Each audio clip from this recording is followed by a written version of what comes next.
તમારા બિઝનેસમાં ઘટાડો થયો હોય એવું લાગે છે? શું તમારો બિઝનેસ વધી નથી રહ્યો? શું તમને તમારો બિઝનેસ બદલવાનો વિચાર આવે છે? શું તમે જે વ્યવસાય કરો છો એના કરતા એક નવો વ્યવસાય શરૂ કરવાની તમારી ઈચ્છા થાય છે? કે જો તમે નોકરી કરો છો એના બદલે તમને બિઝનેસ કરવાનું મન થાય છે? તો myself doctor Hitesh Makheja, mindset mentor. આ વાત હું તમને એટલા માટે જણાવું છું કે મને ખબર છે કે એક નવો બિઝનેસ શરૂ કરવો હોય તો શું કરવું પડે.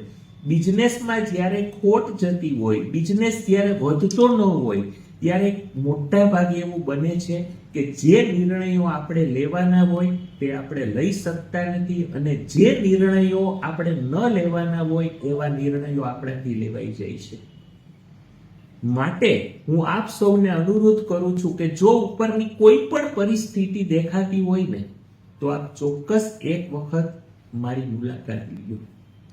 અને એટલા માટે હું તમારી પાસે આગ્રહ રાખું છું કે હું તમને તમારી દેખાતી ભૂલો બતાવીશ, અને આ ભૂલો કેવી રીતે આપણે ન કરીએ, એમાંથી બચી શકીએ અને એક સ્ટ્રેસફુલ જીવન આપણા જીવનમાંથી નાબૂદ થાય અને આપણે આપણા પરિવાર સાથે સમૃદ્ધિભર્યું જીવન જીવી શકીએ એવી અપેક્ષા સહ આપને ફરીથી હું ડોક્ટર હિતેશ માખેજા એક મુલાકાત લેવા માટે અનુરોધ કરું છું. Thank you.